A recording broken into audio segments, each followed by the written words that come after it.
Hello everyone and welcome to another video. Thank you for tuning in.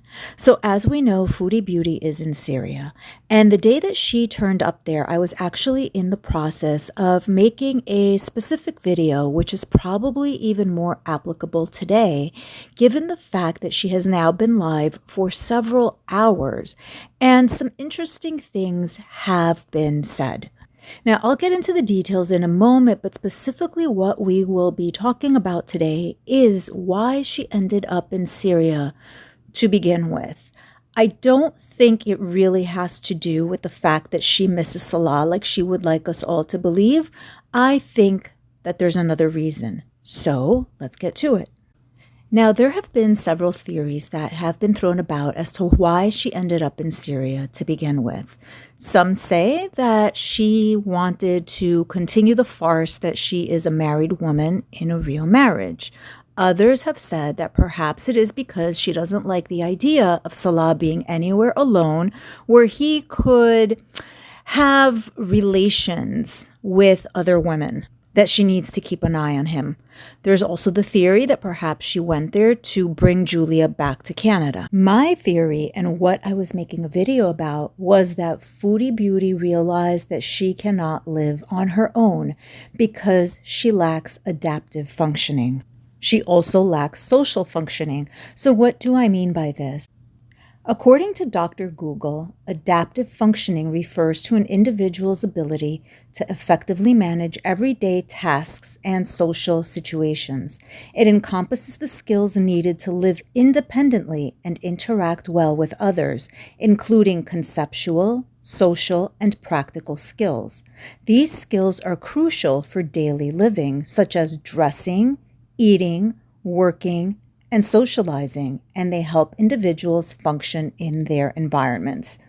Social functioning refers to an individual's capacity to interact effectively and appropriately with others and within their environment.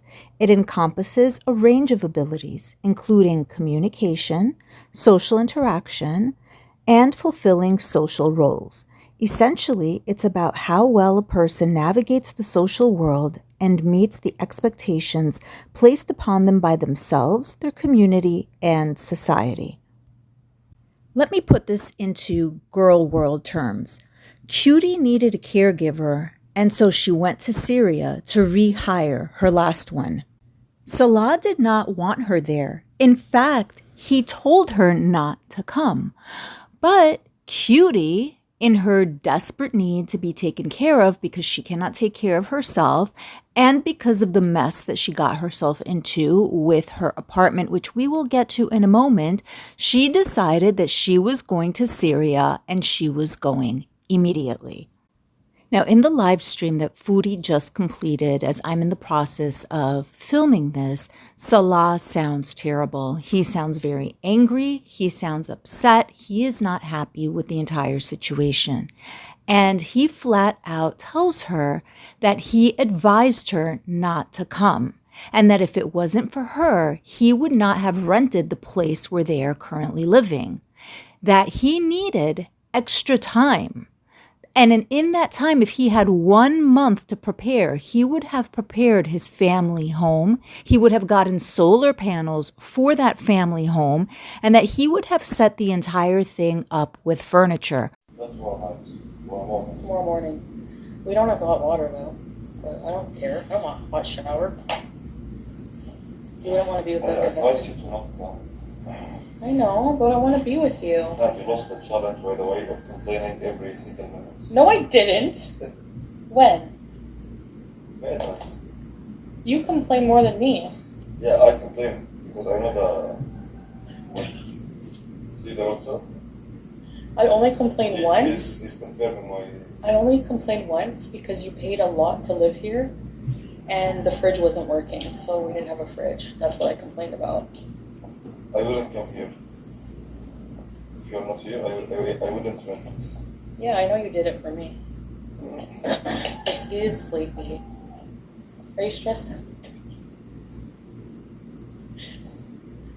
So he specifically says that he advised her not to come, and he also says that she lost the challenge that he made with her on day one, which was to see how long she would last before she began complaining about everything.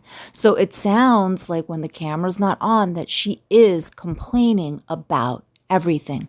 Again, they are in this situation because of her. It was her actions which caused them to leave Kuwait. And she invited herself to Syria. Just to give you some context about the scene that you just watched and listened to, the power went out. And Foodie says that they now have solar power, that she went and purchased solar panels for 700 USD. This also explains why her live stream was able to go on for 6 hours. However, when the government issued power went off, they switched to solar, but there was an issue with the battery on these new panels.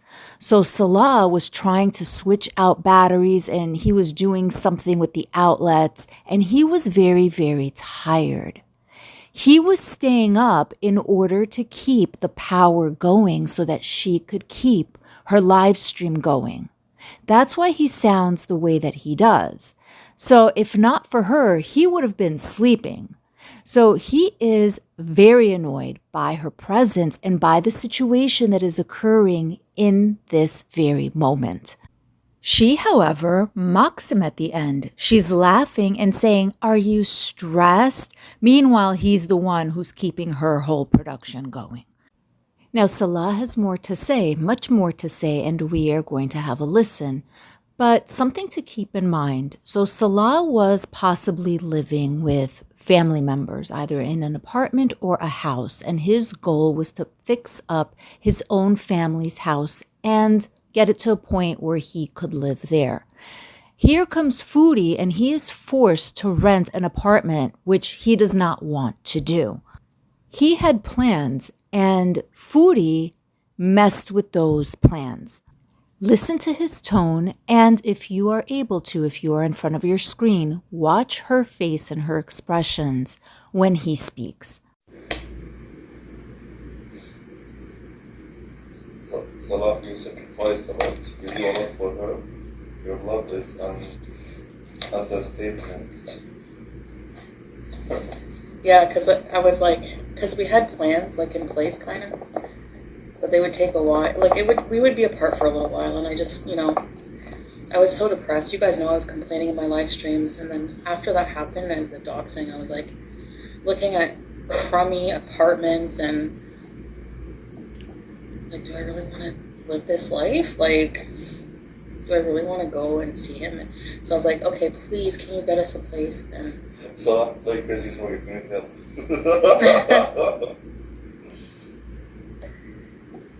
no, he can't. Like, he can't live without me. Like, emotionally, we love each other. He was living without me here, like before I came, and he didn't want me to come out. He's kept warning me. I was sad in Canada for different reasons. It's not it's not a mental health depression. It's like you're too worried about just surviving in a lot of ways. Content, look at all your views. Oh yeah. I'm sorry, but an unplanned interjection here. She said that she was depressed in Canada because she was trying to survive. In Canada. Depressed because she's trying to survive in Canada. Therefore, somehow the solution is to go to an actively war-torn country. As I said a few minutes ago, no adaptive functioning. As long as you have water, yeah. Your voice makes me more sleep. Want me to get up or something? 5 minutes is supposed to be the come. Did Salah ask you to come? No. Hey, Vanessa. I asked him to not come for her safety and for the rough life and tough conditions.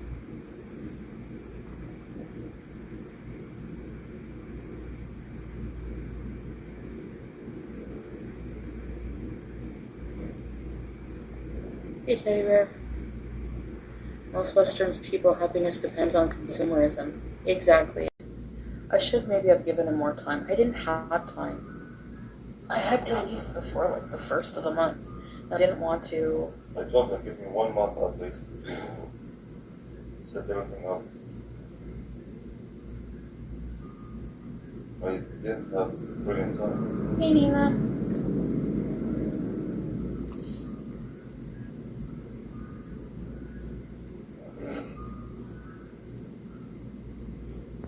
I missed you. Okay, I miss you too, but He's like, now's not a time to be emotional. to real life, there's no time for emotion.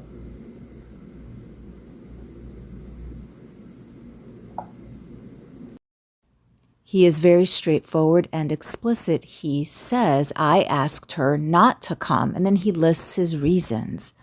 He also uses the word freaking and the phrase freaking time, which is very atypical of him. I don't recall him ever having used that word or that phrase before. This tells me that he is under a great deal of pressure. And when Foodie tries to be cute by saying that she missed him, he gets very serious and he says, there is no time for emotions when you are trying to stay alive. Foodie is acting like she is in some type of cute Hallmark or Lifetime movie. Meanwhile, he is trying to stay alive in a war zone. Also, side note, those chimes that you heard are not them. It's just my editing. Let's listen to what else he had to say. With 1 month, I could set a huge solar panel system, and in my house, not renting, like, apartment. I could build many things, too many things, like furniture, appliances, machines, you know.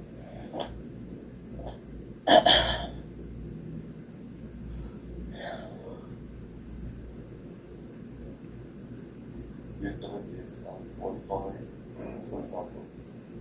Too many things.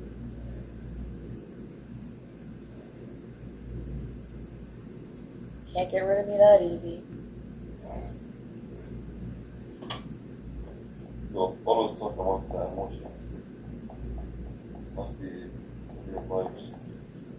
Okay, fine, I'm going to Italy then tomorrow.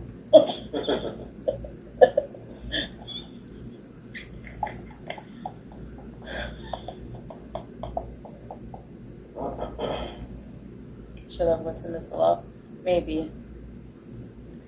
That's stubborn I am. I know. I get very emotional.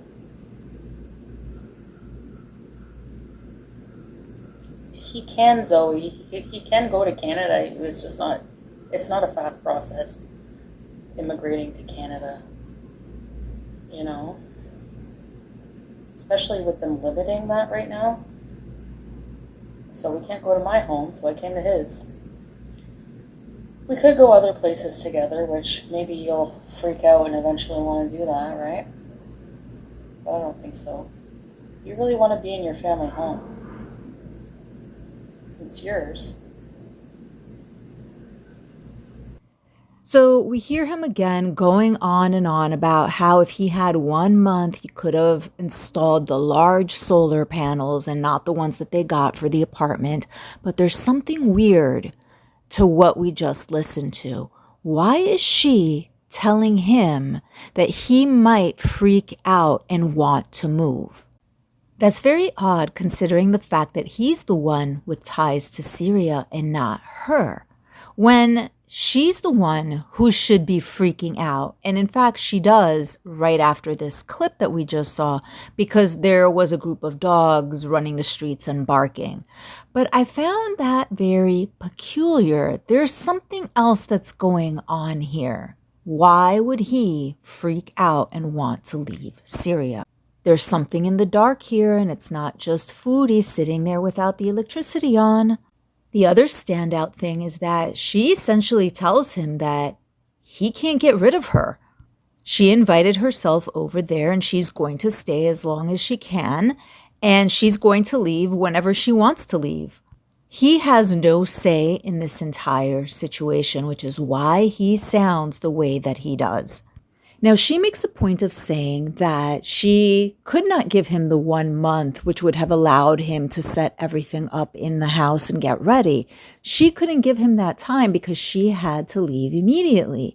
And that was because of the way that she botched up her relationship with her landlord in the apartment that she kind of sort of rented. You see, Foodie's lease had not even started yet. According to Foodie, her lease did not begin until July the 1st. But we all know that July 1st or 2nd, she was already in Syria. So what happened there? Let's listen to Foodie talk about what happened between her and her landlord. It's the people in Canada. Yeah, I told off my... I don't care, I'm going to talk. I told off my landlord, I'm like, I don't remember. We got into like a little tiff at the end. He's really weird. He's like a weird little neurotic guy. And he was being like rude. Like I didn't do anything. I was like despite the people harassing him, which, you know, isn't really my fault because I didn't make them do it. He was like, okay, now don't, because he gave me like, I'm like, I want my money back, you know, like I need to leave. So he was like, don't message me for anything ever again for any reason. So I'm like, Get lost. I said, dude, I said, listen, I said, I wrote LMAO. Why would I message you for anything? Get a life, block. Like, what? Go to hell. The jammy, you can go anywhere, then go back after to Syria when the house is done. Cats can travel. It's done every day around the world. Yeah, Pajami, I know.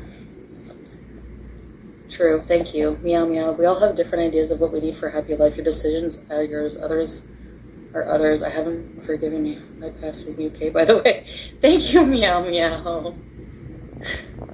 Like, because he was like, people Maybe, were... I think you missed Pajami. No, I got her super chat, thank you. Because people were messaging him right when they found out, like psychos, you know.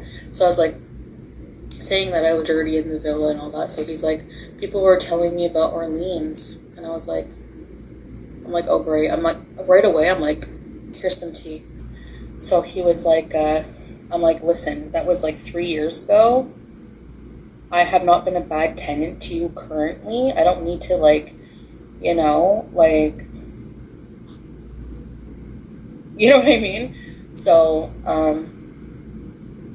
basically, I was like, my house got messy like once in a while, whatever, it's not your business, like, you know, like maybe past tenancy, whatever, but like, no, like, so, you know, that was long ago. I'm like, I haven't been a bad tenant now, like, the place is clean, I paid you first and last month's rent, I'm quiet, I'm very quiet, like, what more do you want, you know? So then he's like, you're not getting any of your money back. I was like, oh, I'm going to pull out Miss Legal, Legal Mindset, Foodie Beauty, and clock it. So basically we had a verbal agreement only. It was nothing, you know, he said he was being nice and he was letting me move in like a bit of time before the 1st of July. The lease only started, I signed the lease. The lease was legally binding for July 1st. So I said, my lease doesn't start until July 1st. You cannot legally withhold my money. And I have to leave now for my safety, and trust me, the trolls are nasty and they're going to make your life hell. So you're going to want to give me back my money. And he was like, you're not getting your money. He's like, I'll give you your money back after you leave, and if you leave before the 1st, before the contract starts, and if I inspect the apartment. I said, your apartment will be in the same condition that it was. I'm not a child. I would not disrespect your property for no reason or do anything illegal, but legally you cannot withhold a last month's rent deposit for it's not a security deposit for damages. It's a deposit for my last month's rent, and you have to give it back. and the first month as well. And actually, I was nice. I didn't have to do this.